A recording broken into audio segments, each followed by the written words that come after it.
Student, कैसे हो आप लोग? उम्मीद कर रहे हैं कि आप लोगों की पढ़ाई बहुत अच्छी चल रही होगी। और कल हम लोग चैप्टर 4 का क्वेश्चन आंसर कर लिए थे। तो आपको पता है कि कल आप लोगों का एग्जाम होने वाला है। तो आज हम लोग क्या करेंगे, रिवीजन करेंगे। चैप्टर 3 का भी रिवीजन करेंगे और चैप्टर 4 का भी रिवीजन करेंगे। कुछ क्वेश्चन है मेरे पास, जितना हो सका बोर्ड पे उतना बता लिए, लेकिन आपको पूरा चैप्टर 3 का शॉर्ट क्वेश्चन, लॉन्ग क्वेश्चन और चैप्टर 4 का भी चैप्टर शॉर्ट क्वेश्चन और लॉन्ग क्वेश्चन पूरा पढ़ लेना है, ठीक है। ऑब्जेक्टिव भी पढ़ लेना है और चैप्टर 3 का भी पढ़ लेना है, चैप्टर 4 का भी पढ़ लेना है, ठीक है। तो कुछ क्वेश्चन है हम पर थोड़ा सा डिस्कस कर लेते हैं, बाकी और भी आप लोगों को पढ़ लेना है, ठीक है। चलिए स्टार्ट करते हैं। पहला हम लोगों का क्वेश्चन है, define magnetic force. Magnetic force होता क्या है? तो हम बताए थे कोई भी जो मैग्नेट होता है उसका अपना फोर्स ऑफ अट्रैक्शन होता है, ओके। कोई भी जो मैग्नेट होता है उसका अपना फोर्स ऑफ अट्रैक्शन होता है। तो उसी फोर्स ऑफ अट्रैक्शन को ही हम लोग क्या कहेंगे, मैग्नेट फोर्स। क्योंकि ये फोर्स देखो, कोई जो मैग्नेट होगा तो मैग्नेट के अंदर दो पोल्स होते हैं, नॉर्थ पोल्स और साउथ पोल्स, ओके। और मैग्नेटिक फोर्स सबसे ज्यादा स्ट्रॉन्गेस्ट आपको कहाँ पर देखने को मिलता है? पोल साइड में देखने को मिलता है। मिडिल पोर्शन में क्या होता है, कम देखने को मिलता है। मतलब मैग्नेट के जरिए क्या क्या किया जाता है? मैग्नेटिक फोर्स क्वेश्चन पूछा है, डिफाइन मैग्नेटिक फोर्स। तो मैग्नेटिक फोर्स एक तरह का ऐसा फोर्स होता है जिसमें मैग्नेट के जरिए कोई मैग्नेटिक मटेरियल्स या तो उससे अट्रैक्ट होता है या तो उससे रिपल्सन होता है। अट्रैक्शन होता है या तो रिपल्सन होता है। अब ये अट्रैक्शन और रिपल्सन किसके जरिए प्रोड्यूस किया जाता है? वो मैग्नेट के जरिए प्रोड्यूस किया जाता है। यही चीज को हम लिख रहे हैं, देखिए। Magnetic force is the force of attraction और repulsion produced by a magnet. Magnetic force एक तरह का फोर्स ऑफ अट्रैक्शन और रिपल्सन है जो कि किसके जरिए प्रोड्यूस किया जाता है? मैग्नेट के जरिए प्रोड्यूस किया जाता है। तो उम्मीद करते हैं कि मैग्नेटिक फोर्स तो आप लोगों को बहुत ही अच्छी तरीके से समझ में आ गया होगा कि अगर मैग्नेटिक फोर्स पूछा जाए तो मैग्नेटिक फोर्स एक तरह का फोर्स ऑफ अट्रैक्शन होता है या रिपल्सन होता है। और ये फोर्स ऑफ अट्रैक्शन और रिपल्सन किसके जरिए होता है? मैग्नेट के जरिए होता है। इसी को ही हम क्या कहेंगे? मैग्नेटिक फोर्स कहेंगे, ठीक है बाबू। तो इसको हम क्या कहेंगे? मैग्नेटिक फोर्स कहेंगे। चलिए अब हम लोगों का नेक्स्ट क्वेश्चन है, define magnetic poles. Magnetic poles क्या होता है? तो ये भी हम आपको बहुत ही अच्छी तरीके से समझा दिए थे कि जो भी मैग्नेट होते हैं उसके इंड पोर्शन में आपको पोल्स देखने को मिलते हैं।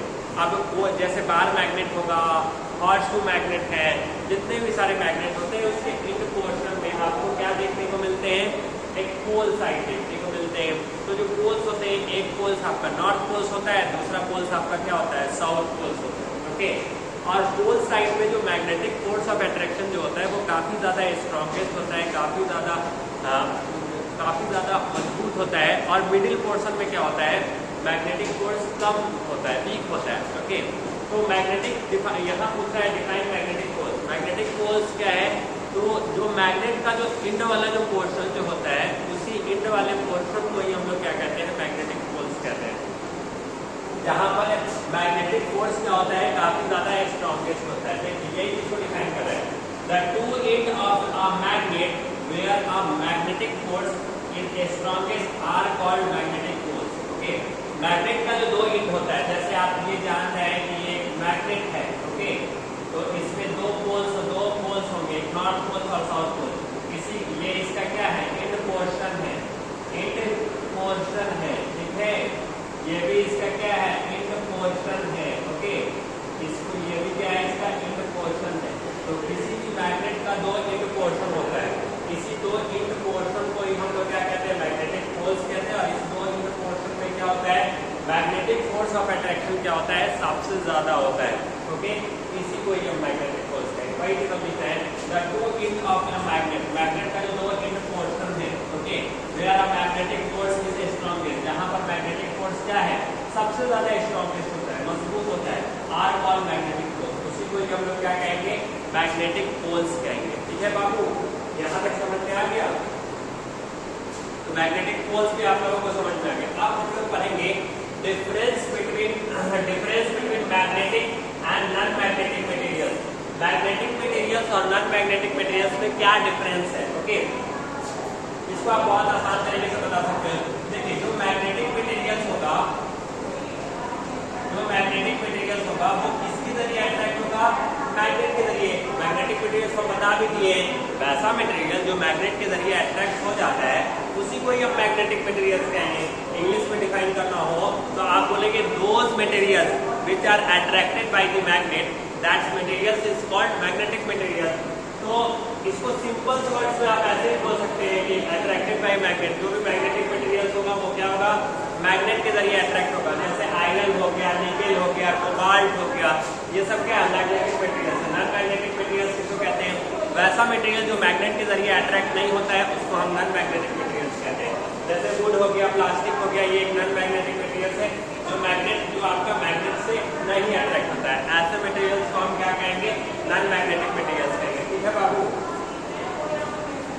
उसको हम क्या कहेंगे, नॉन मैग्नेटिक मटेरियल्स कहेंगे। तो ये चीज आपका नॉन मैग्नेटिक मटेरियल्स है। देखिए फोर्थ क्वेश्चन कह रहा है what are the three main groups of food based on the nutrient. Okay, तीन मेन ग्रुप ऑफ फूड बताइए जिसमें न्यूट्रिएंट आपको देखने को मिलते हैं। तो हमारा जो फूड होता है, जो हम फूड खाते हैं, एक फूड तो आपका एनर्जी गिविंग फूड्स होगा, मतलब वैसा फूड जिसके खाने के बाद हमको एनर्जी मिले। एनर्जी गिविंग फूड्स में आपका कौन आएगा, कार्बोहाइड्रेट्स आएगा। ओके, और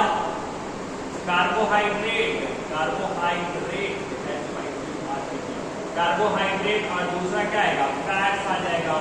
और वही बॉडी बिल्डिंग फूड्स में आपका क्या आ जाएगा, प्रोटीन आ जाएगा। ठीक है बाबू, ये आपका प्रोटीन आ जाएगा। और प्रोटेक्टिव फूड्स में आपका कौन आ जाएगा, वाइटामिन्स आ जाएंगे बाबू, वाइटामिन्स आ जाएंगे और मिनरल्स आ जाएंगे। समझ में आया बाबू, तो इसमें क्या होंगे, वाइटामिन्स और मिनरल्स। ठीक है बाबू, इसको हम वाइटामिन्स और मिनरल्स कहेंगे। अब देखिए, तो उम्मीद करते हैं ये वाला चीज तो हम बहुत अच्छी तरीके से एक्सप्लेन किए होंगे। पूरा carbohydrate, fat, protein, vitamins, minerals, इन सब में तो कोई दिक्कत ही नहीं हुआ होगा।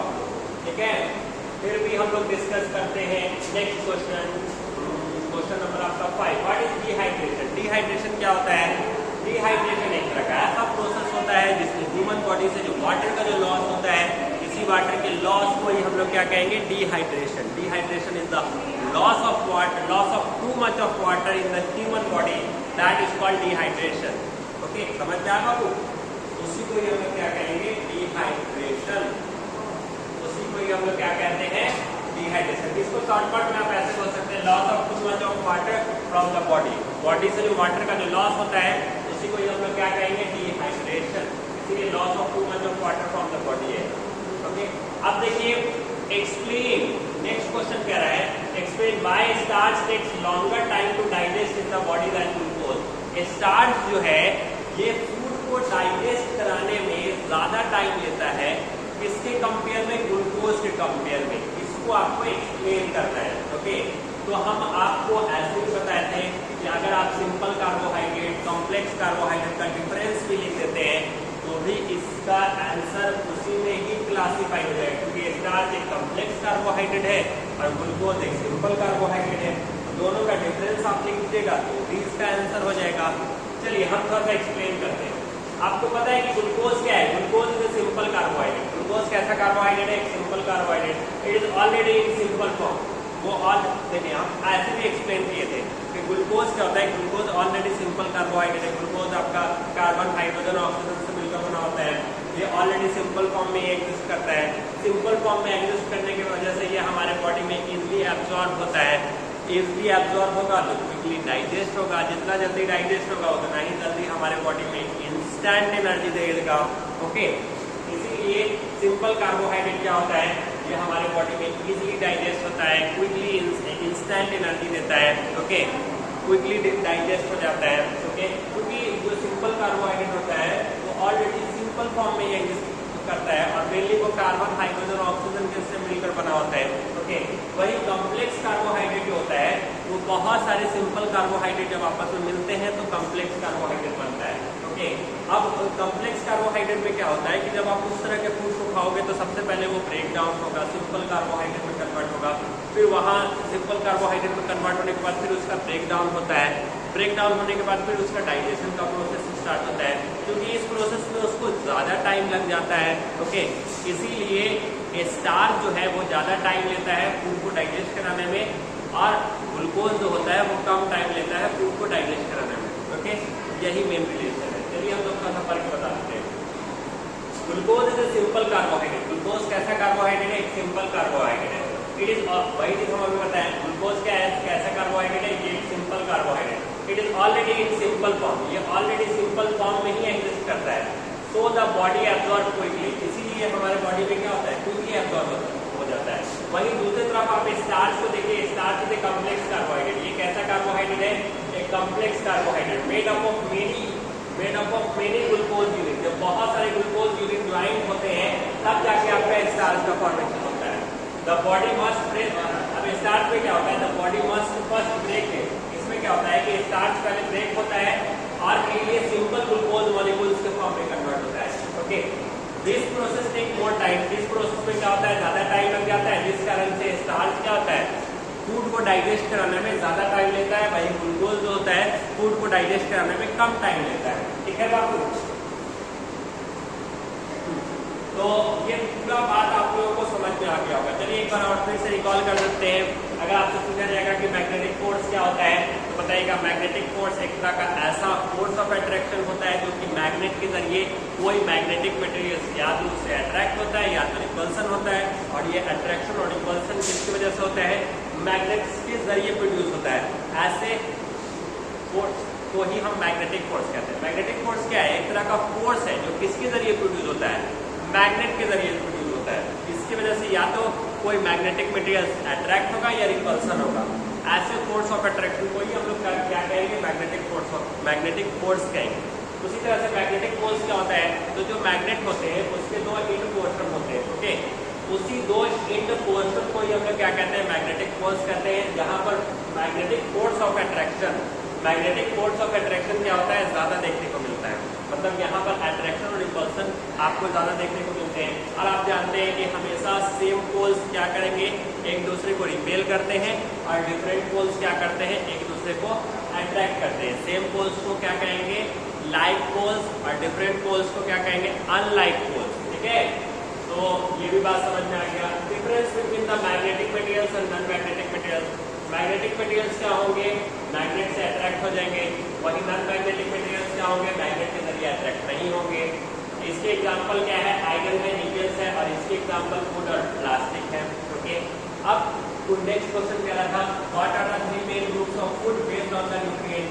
तीन मेन ग्रुप्स ऑफ फूड बताइए जो न्यूट्रिएंट बेस्ड पर हो। तो आप जानते हैं कि जो भी हम फूड खाते हैं उससे हमको न्यूट्रिएंट मिलते हैं। अब उसमें न्यूट्रिएंट में कुछ न्यूट्रिएंट ऐसे होते हैं जो एनर्जी गिविंग वाले फूड होते हैं, कुछ न्यूट्रिएंट ऐसे होते हैं जो बॉडी बिल्डिंग वाले फूड होते हैं, और कुछ न्यूट्रिएंट ऐसे होते हैं जो प्रोटेक्टिव फूड होते हैं, जैसे विटामिन और मिनरल्स। ओके, और हम आपको बताया मैंने कि न्यूट्रिएंट में क्या क्या होते हैं, कार्बोहाइड्रेट होते हैं, फैट्स होते हैं, प्रोटीन्स होते हैं, विटामिन होते हैं, मिनरल्स होते हैं।